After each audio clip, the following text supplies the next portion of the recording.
underwater robotics expert Jovi Dufren went to Budapest with one mission: to end his 4-week work trip to Europe with a few days of fun with the Ukrainian makeup artist he had been talking to for some weeks before going back to the United States. 6 months later, he was going down on one knee to ask Yara Zaya to marry him and move to the U.S. with him.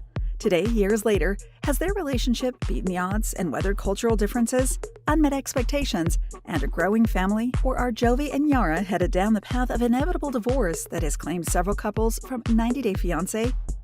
Jovi loves to travel. One of the things he likes most about his job is that it allows him to do just that around the world. It's taken him to 57 countries so far. On one of those trips, he came back with more than memories, the heart of the woman he would marry and build a life with.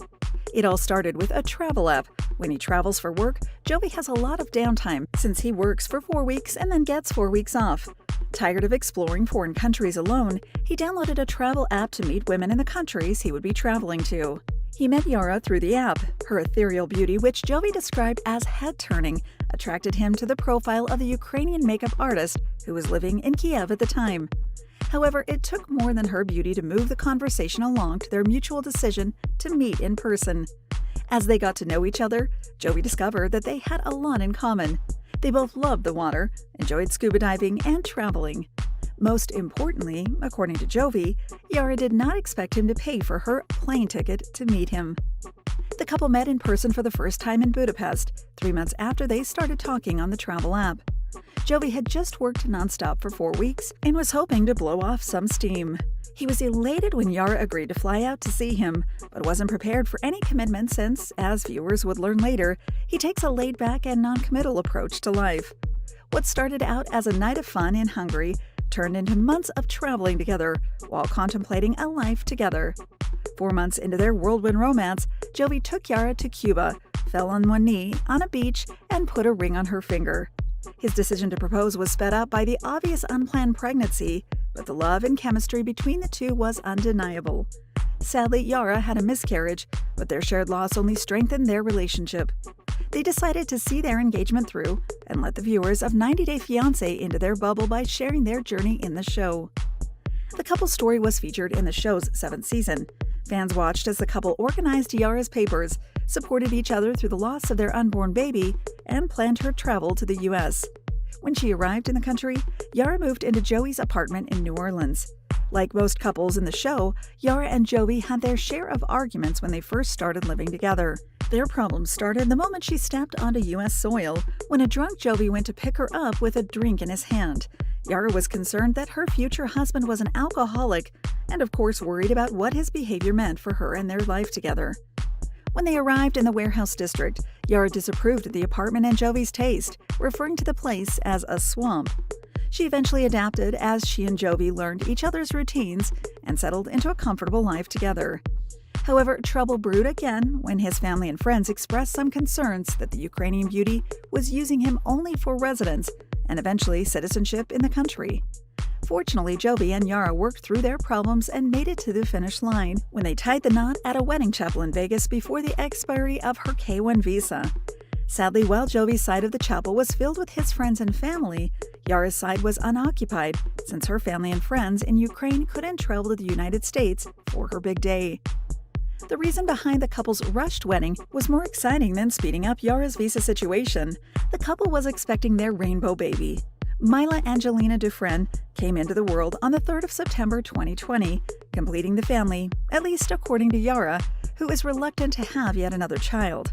The elated families were hesitant to share the news of Yara's pregnancy until their story aired. Mylah strengthened Yara and Jovi's relationship, which was struggling for some time. Since her birth, the couple has taken several trips to various parts of the U.S. to share their love for traveling with their little miracle. Most recently, Yara shared pictures of the family of 3 in Mexico. However, there was more to the trip beyond enjoying time together on a beach outside the U.S. since, as the couple's recent appearance in the Season 7 tell-all episode reveals, there is trouble in their marriage. The tell-all episode brought the couple and other couples from the season together to talk about relationships, adjusting to life as a family, and other difficult topics such as finances.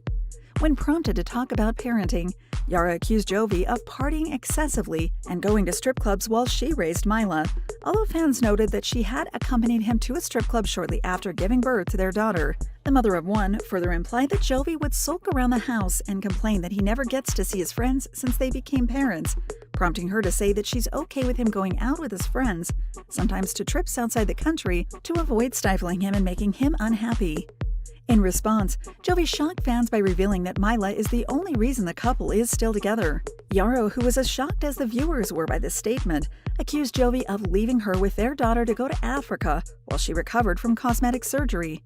Jovi didn't deny the accusations, but clarified that he'd asked his mother to help Yara out while she recovered, adding that he couldn't cancel a trip that he'd planned for a while. He further shocked viewers by asking Yara to have a second child.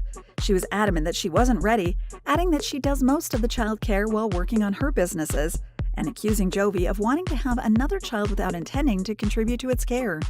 Jovi's mother took Yara's side, claiming that Jovi is yet to realize that he's a husband and a father and shouldn't bring another child into the world for her and Yara to raise. The episode ended with the couple at an impasse on when they intend to have their second child.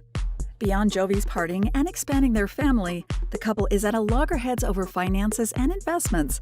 The family took a recent trip to the Czech Republic to visit Yara's mother, during which Yara dropped a huge bombshell on Jovi and the couple's fans, when she revealed that she was looking for an apartment in the country and would love to move back to Europe. She explained that all her businesses in the U.S. were registered under Jovi, and she needed something in her name. Besides, Jovi's work didn't restrict him from working remotely, therefore they could move to Europe to be closer to her family. Her explanation did nothing to placate their fans, who were up in arms, claiming that she was using Jovi for a green card and was ready to leave him now that she was an American citizen. Fortunately, the couple acknowledged their flaws and are working through their problems. In fact, Jovi recently avowed his commitment to making Yara happy. For now, Jovi and Yara have shelved polarizing issues, such as their second child and her move to Europe, and are focusing on raising their daughter and on their respective jobs and businesses. Jovi quit his job in Louisiana for one that requires him to travel less and allows him to spend time with his wife and daughter. Yara has ventured into several businesses. She launched a makeup line called Bougie by Yara after fans kept saying they loved her makeup and asking where they could buy some. Following the success of Bougie, Yara started an online boutique and named it Yara Zaya. As her businesses grew and she gained fans and followers from her appearances on 90 Day Fiancé, Yara leveraged her large following on social media to secure brand partnerships and sponsorships. The couple has now hinted at starting a joint IT-related business, but has remained tight-lipped about the nature of the venture. Yara may have abandoned her dream of moving to Europe, but is insisting on starting afresh elsewhere. She complained that she's not comfortable living in New Orleans and would prefer to live in a city which is close to the beach and attracts a lot of tourists, which would make her feel less alone in a foreign country. The couple hinted at moving to Florida, but revealed that they were considering to move to Dallas too. Wherever they decide to live, fans are curious to see how the couple will manage without Jovi's mother, Gwen, who watches her granddaughter while Jovi and Yara work. Thank you for spending some time with us. Make sure to like and subscribe so you never miss another video. We also handpicked these videos, which we recommend you watch next. You can talk to us on all social medias or ask a question in the comments below. Thank you for being with us, and we'll see you back tomorrow.